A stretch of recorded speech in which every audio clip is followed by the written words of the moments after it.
मूसलाधार बारिश का कहर संत कबीरनगर, कुशीनगर, बुलंदशहर, शामली और गाजियाबाद में बिजली गिरने और दीवार ढहने से 7 लोगों की दर्दनाक मौत। पूरे यूपी में मानसून का तांडव। 9 और 10 जुलाई की भारी बारिश में अब तक 14 लोगों की मौत। कई जिलों में ऑरेंज और रेड अलर्ट जारी। मेरठ, मुजफ्फरनगर, बिजनौर, सहारनपुर और कासगंज समेत कई जिलों में बाढ़ के खतरे के चलते 12वीं तक के सभी स्कूल बंद। मुजफ्फरनगर में 16 साल बाद इतनी बारिश दर्ज। काली नदी खतरे के निशान पर और हिंडन नदी का जलस्तर खतरे की सीमा छूने वाला। बिजनौर से मेरठ और मुजफ्फरनगर का सीधा संपर्क कटा। गांवों में मुनादी कराई गई कि अगले 2 दिन घर से न निकलें। बुलंदशहर में भीषण सड़क हादसा। गलत दिशा से आ रहे टैंकर ने कार को मारी जोरदार टक्कर। एक ही परिवार के 5 लोग गंभीर रूप से घायल।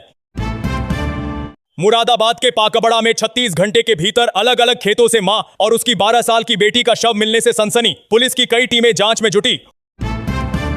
मुरादाबाद डबल मर्डर में फॉरेंसिक टीम मौके पर तैनात। डीएनए परीक्षण से होगी मां और बेटी के शव की पहचान की पुष्टि। चंदौली में 11वीं की 14 साल की छात्रा का शव घर में साड़ी के फंदे से लटका मिला। पिता ने चाचा, चाची और दादा पर हत्या का लगाया आरोप। चंदौली हत्याकांड में पिता का ऐलान, जब तक आरोपियों की गिरफ्तारी नहीं होगी तब तक नहीं होगा बेटी का अंतिम संस्कार। बदायूं में टीसी लेने निकली 17 साल की छात्रा शिवानी की हत्या। मक्के के खेत में मिला शव। आरोपी जुगेंद्र और उसके पिता को पुलिस ने किया हिरासत में। सहारनपुर में 14 साल पुरानी लव मैरिज खौफनाक कहानी में बदली। मनाने पहुंचे पति ने मना करने पर चाकू से पत्नी की हत्या। गिरफ्तार। बलिया के सरकारी स्कूल में शिक्षक गुलाम मुस्तफा ने 14 साल के छात्र के साथ यौन उत्पीड़न की कोशिश की। पॉक्सो एक्ट में गिरफ्तार। शिक्षा विभाग ने किया निलंबित। मेरठ के थप्पड़ कांड में अधिवक्ता रवि गौतम समेत 8 लोग भेजे गए जेल। 25 अज्ञात पर एफआईआर। मृतका का गांव बना छावनी। मेरठ थप्पड़ कांड पर वरिष्ठ पुलिस अधीक्षक अविनाश पांडे ने दी सफाई। बोले ये शहर में अराजकता फैलाने की थी सोची समझी साजिश। मेरठ में दलित छात्रा की हत्या के विरोध प्रदर्शन में हंगामे के बाद पूरा इलाका बना छावनी। भारी पुलिस बल तैनात और इंटरनेट सेवा बाधित। राम मंदिर ट्रस्ट में बड़ा बदलाव। 22 जुलाई के बाद दर्शन से लेकर चढ़ावे तक कई व्यवस्थाओं में होंगे बड़े बदलाव। पास जारी करने का सिस्टम नए हाथों में। राम मंदिर चढ़ावा चोरी जांच में पुलिस आरोपी अनुकल्प मिश्रा को साथ लेकर उसके घर पहुंची। 20 मिनट की रेड में मिले अहम दस्तावेज। योगी सरकार ने देर रात किया बड़ा प्रशासनिक फेरबदल। 20 वरिष्ठ आईएएस अधिकारियों के तबादले। आजमगढ़, बलिया और इटावा के मुख्य विकास अधिकारियों को मिली नई जिम्मेदारी। चिकित्सा, शिक्षा, राजस्व, संस्कृति, बिजली और कर विभाग समेत कई अहम विभागों में नए अधिकारियों की तैनाती। सरकार ने दिए नए काम के स्पष्ट निर्देश। आगरा पहुंचे बीजेपी प्रदेश महामंत्री राम प्रताप सिंह चौहान ने खुलेआम अधिकारियों को दी चेतावनी। बोले कुछ अफसर खुद को राजा समझते हैं, जनता के सेवक हैं। अखिलेश यादव और आचार्य अविमुक्तेश्वरानंद की मुलाकात में राजनीति का नया फॉर्मूला। 2027 चुनाव की बिसात बिछाने की हुई अहम चर्चा। सपा में 2027 के लिए टिकट दावेदारों की लंबी फहरिस्त। कांग्रेस के बड़े नेता की मेरठ में एंट्री से मचली राजनीतिक खलबली। कांग्रेस ने राम मंदिर चढ़ावा चोरी पर बीजेपी और मंदिर ट्रस्ट के खिलाफ शुरू किया देशव्यापी जन जागरूकता अभियान। पार्टी नेता हर जिले में करेंगे प्रेस कॉन्फ्रेंस। सीएम योगी आज बस्ती और अयोध्या जिलों का करेंगे दौरा। बाढ़ प्रभावित क्षेत्रों का जायजा लेंगे और अधिकारियों को देंगे सख्त निर्देश।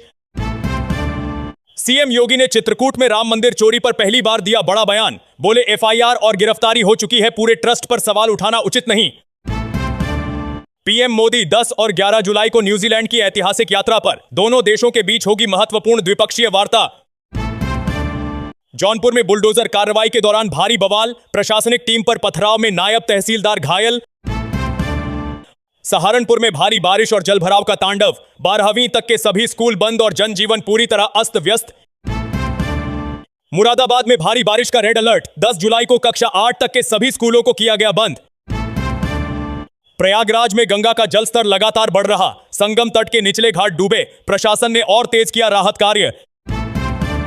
वाराणसी में काशी के 18 घाट पानी में डूबे। गंगा की बाढ़ से आसपास के इलाके प्रभावित और बचाव कार्य जारी। बाढ़ प्रभावित बहराइच, गोंडा, श्रावस्ती और लखीमपुर में एनडीआरएफ और एसडीआरएफ की टीमें नावों से जुटी हैं रेस्क्यू में। 10 जुलाई को पश्चिमी यूपी के कई जिलों में 70 से 75 किमी की रफ्तार से चलेंगी तेज हवाएं। भारी बारिश और बिजली गिरने का रेड अलर्ट। आईएमडी का बड़ा अपडेट। 13 जुलाई तक पूर्वी और पश्चिमी यूपी में मानसून की व्यापक बारिश का दौर जारी रहेगा। लखनऊ में मूसलाधार बारिश के बाद हजरतगंज और अमीनाबाद समेत दर्जनों सड़कें जलमग्न, बिजली गुल और यातायात ठप। गोरखपुर में भारी बारिश के बाद नगर निगम की खुली पोल, 50 से अधिक वार्डों में घरों में घुसा पानी। बरेली में भारी बारिश के बाद बाढ़ जैसे हालात, नाले उफान पर और सड़कें बनी दरिया। मुरादाबाद में तेज बारिश के बाद शहर में घुटने तक भरा पानी, कई मोहल्लों में बिजली गुल। डेंगू और मलेरिया के मामले तेजी से बढ़े, स्वास्थ्य मंत्री ने बुलाई आपात बैठक और सभी जिलों को दिया 7 दिन में एक्शन का अल्टीमेटम। बाढ़ में राहत सामग्री वितरण में भ्रष्टाचार का नया मामला, इस बार श्रावस्ती में गड़बड़ी, डीएम ने दिए जांच के आदेश। लखनऊ में जर्जर इमारतों से हो रहे हादसों पर हाईकोर्ट सख्त, नगर निगम को दिया 7 दिन में रिपोर्ट सौंपने का आदेश। बाढ़ प्रभावित इलाकों में प्रशासन और स्वयंसेवी संगठन मिलकर पहुंचा रहे राहत, हजारों परिवारों को मिला भोजन और दवाइयां। मेरठ में कांग्रेस के बड़े नेता की एंट्री ने मचाई राजनीतिक हलचल, 2027 से पहले पार्टी बदल रही रणनीति। बेसमेंट कोचिंग सेंटरों पर अभियान जारी, पूरे प्रदेश में अब तक 105 से अधिक संस्थान सील। मुजफ्फरनगर बंधुआ मजदूर मामले में एसआईटी की जांच का दायरा और बढ़ा, मजदूरों की भर्ती करने वाले दलालों पर भी कसा शिकंजा। व्हाट्सएप यूजरनेम फीचर पर मेटा ने सरकार को भेजा जवाब, जांच जारी, भारत में रोल आउट पर अभी लगी है रोक। यूपी पुलिस का साइबर ठगी पर बड़ा एक्शन, 1 महीने में पीड़ितों के 5 करोड़ रुपए करवाए वापस। एसटीएफ का बड़ा एक्शन, आगरा और मेरठ में एक साथ इनामी बदमाशों के ठिकानों पर की छापेमारी। लखनऊ के पुराने इलाकों में बारिश के बाद जर्जर इमारतों में आई दरारें, 15 और इमारतों को भेजा खाली कराने का नोटिस। यूपी में पेट्रोल और डीजल के दाम स्थिर, ईरान अमेरिका तनाव से हॉर्मुज स्ट्रेट में बड़ा संकट और तेल की कीमतों पर मंडरा रहा खतरा। बाढ़ से प्रभावित ट्रेन मार्गों पर रेलवे सतर्क, कई ट्रेनों के रूट में किया बदलाव, यात्रियों को दी सलाह कि यात्रा से पहले ट्रेन स्टेटस करें चेक। वाराणसी में लगातार दूसरे हफ्ते गंगा आरती स्थगित, बाढ़ के पानी में डूबे घाट और श्रद्धालुओं में निराशा। यूपी में किसानों के लिए आईएमडी की खास सलाह, बारिश के दौरान खुले मैदान और पेड़ के नीचे न खड़े हों। नोएडा इंटरनेशनल एयरपोर्ट से उड़ानों का सिलसिला जारी, दूसरे हफ्ते में भी भारी भीड़, यात्रियों में उत्साह। राम मंदिर ट्रस्ट की नई व्यवस्था के तहत दानपेटियों पर लगाए जाएंगे सीसीटीवी कैमरे, हर गतिविधि पर रहेगी कड़ी नजर। अखिलेश यादव ने 4 अक्टूबर जेवर महारैली की तैयारियां और तेज की, पश्चिमी यूपी के 25 जिलों के नेताओं के साथ की अहम बैठक। बीजेपी का 2027 के लिए बूथ स्तर पर संगठन मजबूती अभियान जारी, हर जिले में हो रही अहम बैठकें। यूपी में डेंगू के मामले पिछले साल की तुलना में 30% अधिक, स्वास्थ्य विभाग ने सभी जिलों में जारी किया अलर्ट।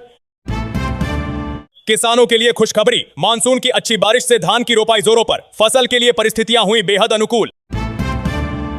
बाढ़ से घिरे गांवों में एनडीआरएफ और प्रशासन की टीमें नावों से पहुंचा रही राहत सामग्री, हजारों परिवारों को मिली मदद। यूपी में पंचायत चुनाव को लेकर सरकार की नई रणनीति तैयार, हाईकोर्ट के आदेश के बाद जल्द होगा बड़ा ऐलान। सहारा शहर जमीन विवाद में सुप्रीम कोर्ट की अगली सुनवाई 22 जुलाई को, यूपी सरकार का जवाब कोर्ट के पास दाखिल। यूपी में जेवर इलेक्ट्रॉनिक्स हब के लिए 5 नई बड़ी कंपनियों ने किया एमओयू साइन, 10,000 से अधिक युवाओं को मिलेगा रोजगार।